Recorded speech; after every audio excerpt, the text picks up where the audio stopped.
Hello, everybody, and welcome to this episode of AACRAO's Credential Chats. We are joined this week by Phil Long, and Phil has been just a juggernaut of so many things in the credential innovation space, both in higher ed, work on the standard size with C3, W3C3 as 3C, working with the T3 Innovation Network out of the U.S. Chamber of Commerce Foundation. I am just a man of many hats, a credential innovation renaissance man, if you will. Dr. Phil Long, thank you so much for being with us. Thank you very much. No, I appreciate being with you and having the conversation. Phil, just to kind of start out, to my memory, the first time I met you was when you were at University of Texas.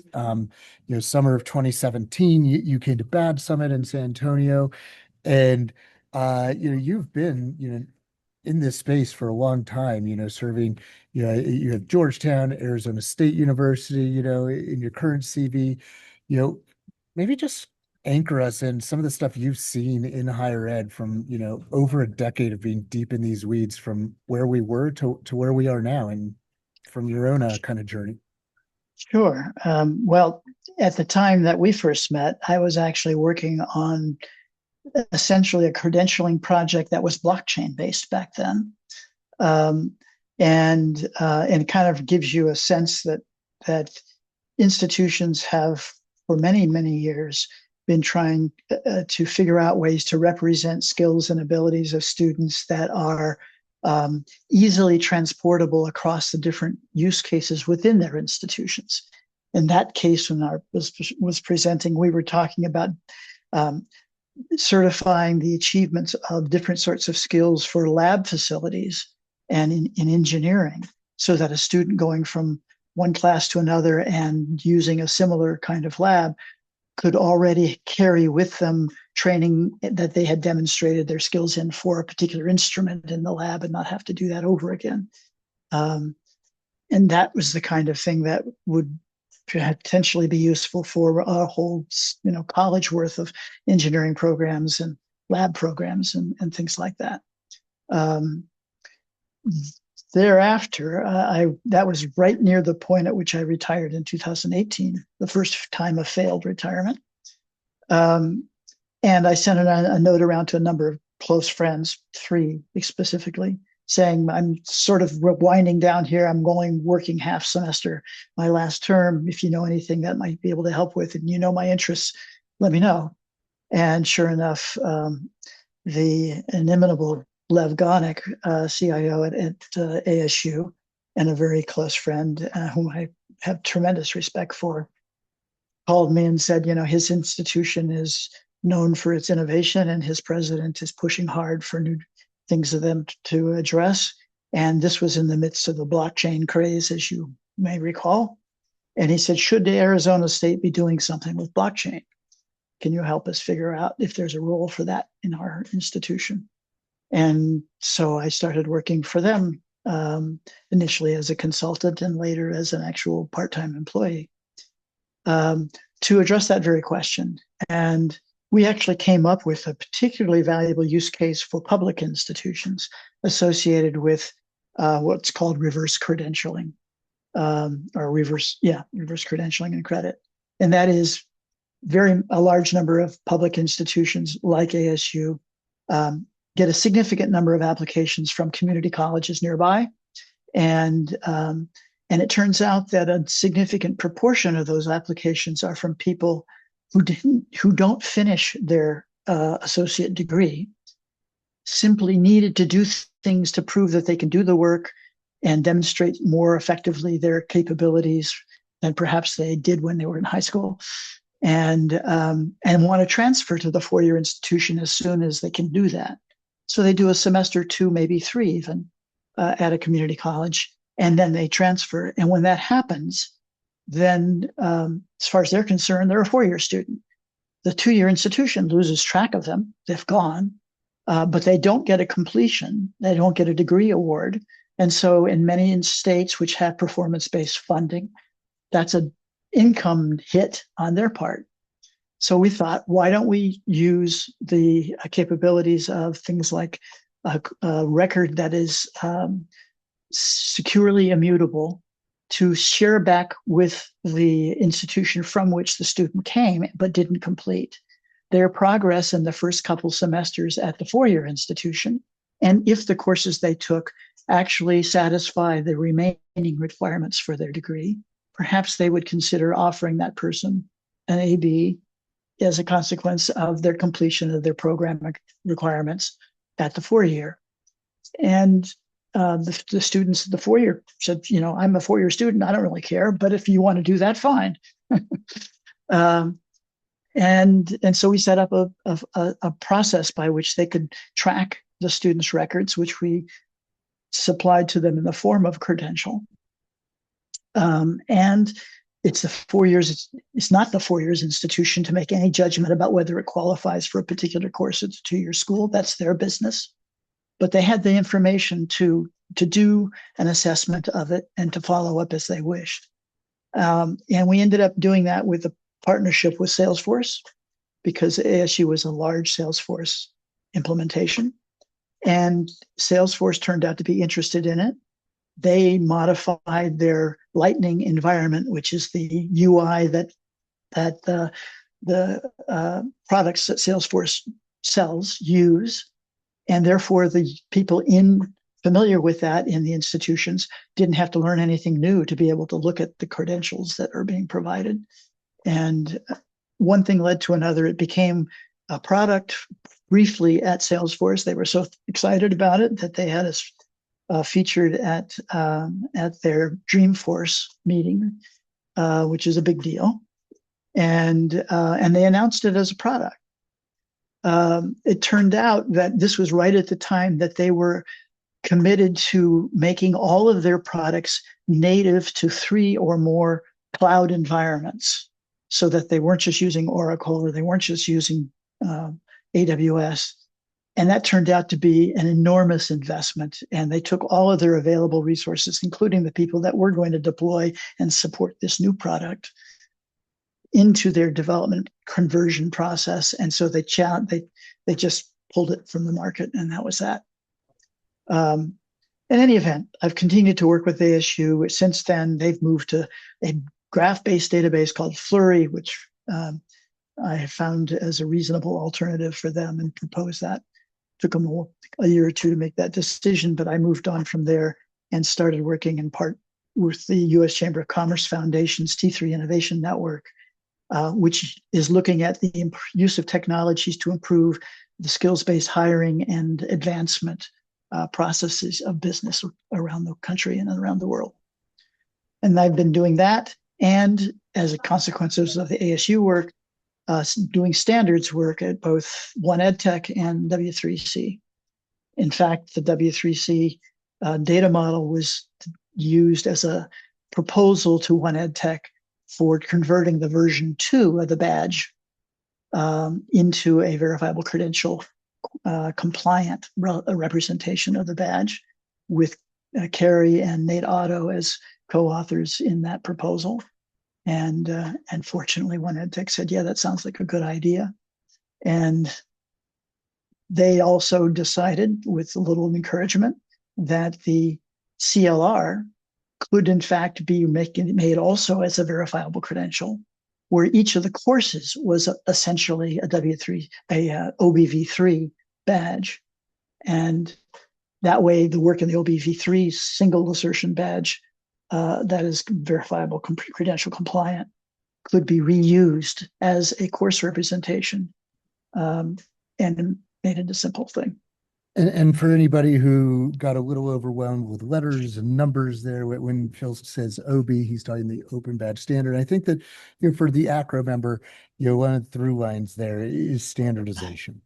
Right. That we're talking about credentials that people can trust, that are verifiable. And the reason is because of this standardization, of a, capital V, capital C verifiable credential, CLR, open badge that's a through line. And Phil, you've been, really working under the hood for a long time on a lot of these things. And when we go from the what of trust and verifiability to the why, I'm also hearing, like, would that work at Arizona State University, and then what I'd like to ask you about now is really about learner mobility. That it's about Yes. people being able to not just have these things, but to be able to use these things. And I know you're working now at the T3 Innovation Network with the U.S. Chamber of Commerce Foundation on their new initiative of the new data paradigm.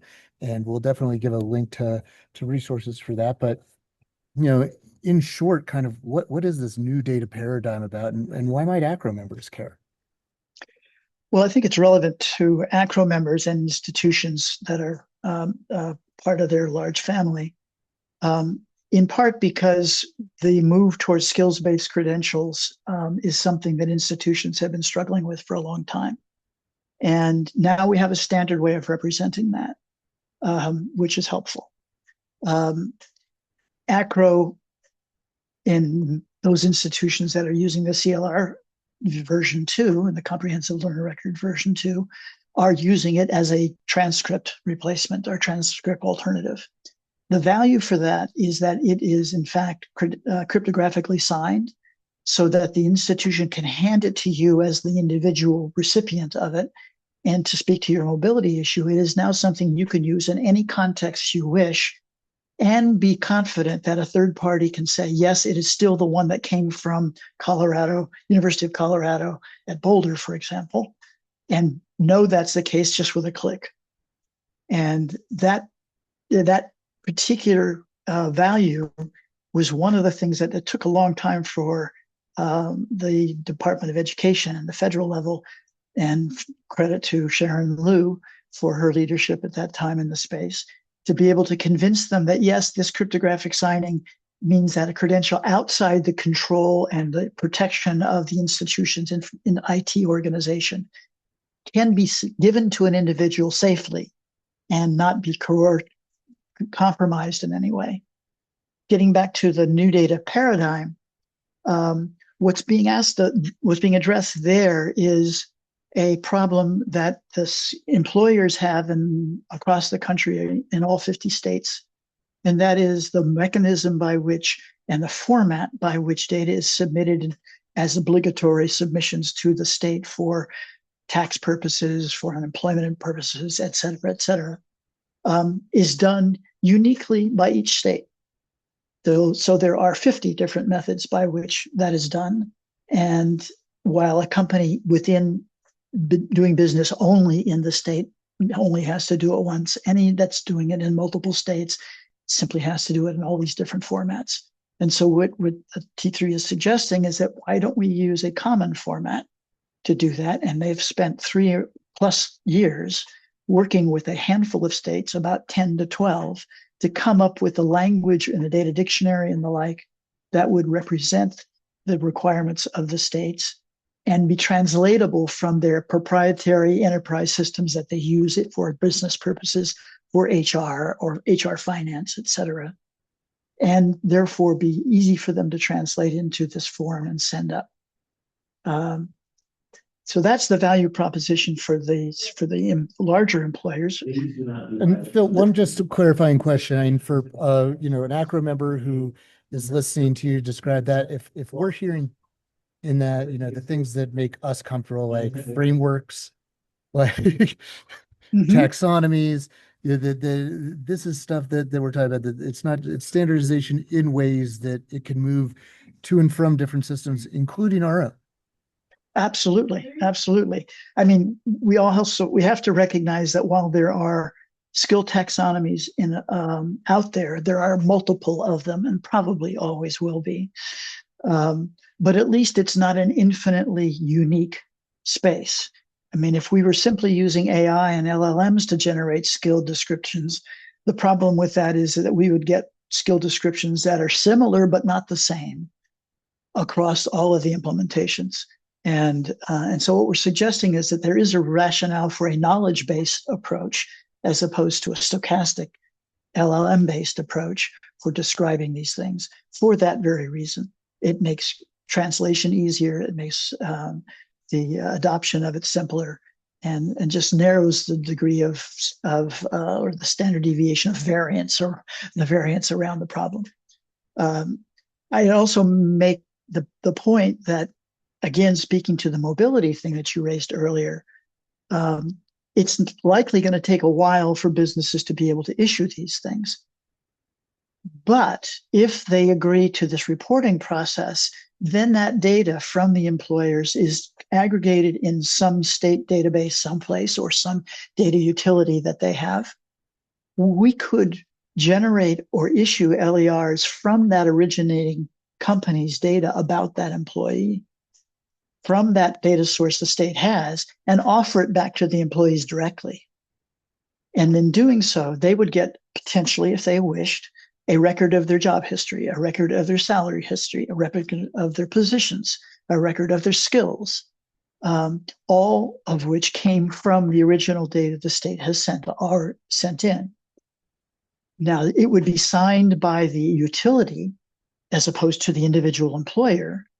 But one of the advantages of the verifiable credential world is they can write an endorsement credential very easily that simply says the data in the credential of your job history that you receive from the utility of, say, Arkansas was in fact our data. That's it. And so, Phil, I know we're going to be running up on time here, but I just want to real quick kind of talk, just validate what think I'm hearing, that that kind of the big push is an efficiency thing, that for states and for employers, there's processes and practices that are expensive and time consuming. And this could be one of the right answers to how do we do this way more cheaply and way more efficiently. And a sort of byproduct of that is that we create something that's really, really valuable for individual humans like our students. Absolutely. In fact, I like the emphasis there because one of the things this gives is agency and control on the part of the individual to say, these are my credentials. Yes, I got them from ASU, and yes, I got them from this employer, Walmart, for example. But I can choose who to send them to, when to send them. In fact, I can selectively disclose what parts of them I wish them to see, if that's my preference. And I can do that without having to ask permission or request somebody send something on my behalf, et cetera, et cetera. So it gives me as an individual a way to tell my story in supporting a resume that I've put together, for example. And I like to think of the resume as the narrative and that the underlying credentials as the data points that underscore that or substantiate that narrative. And I think that's a creative opportunity for individuals to be able to shape their representations in ways they hadn't been able to do so, backed by data.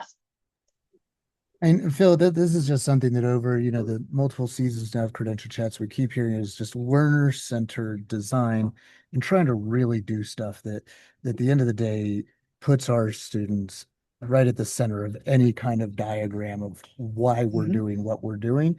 And I think it's really cool to hear that even like just way deep in the plumbing of the cool nerdy stuff that you get to help design and build, whether it's your W3C standards that are, up there with like things that help the internet run, to things That's at right. institutional levels, moving, talking systems between 2 and 4 year schools, talking to stuff like state longitudinal data systems, all these buzzwords that people may or may not be hearing about or going to hear about.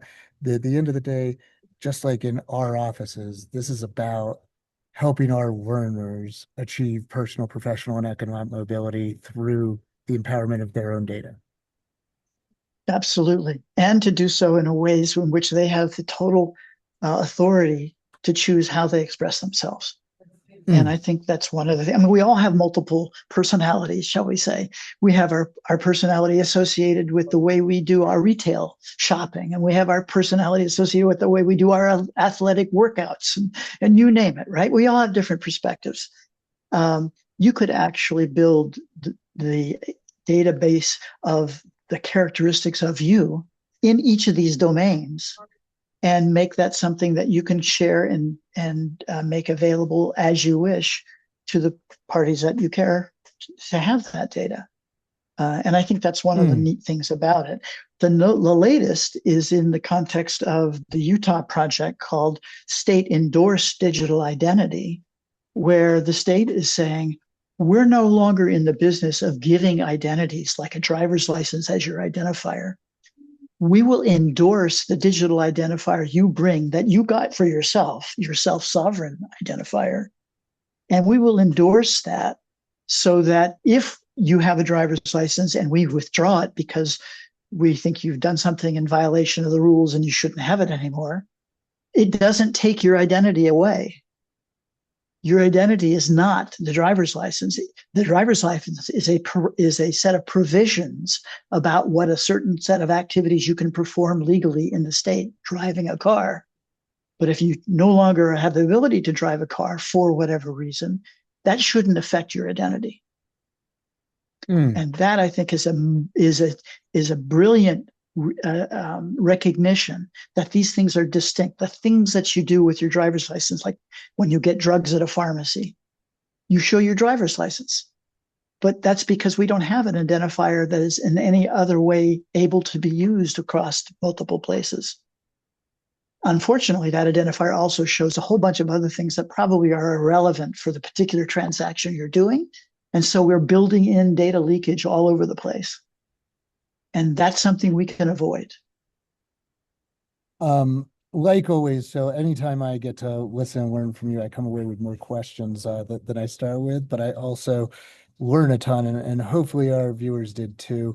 I especially hope people are thinking about these things you're talking about that I think, registrar offices think about a lot around, you know, tiered provisioning, if you will, of access to data, and how we might be in a not too distant future, doing this really broadly in North American society, at least around putting the control of that provisioning in the hands of individuals. Right. And the AACRAO project that is around identifying skills and that an individual has achieved in courses in a way that is scalable to institutions, not just the large ones that have the tech staff to be able to do it, but as a service to others, I think is a terrific example of a collective community response to how do we provide skill-based credentials that are meaningful to people.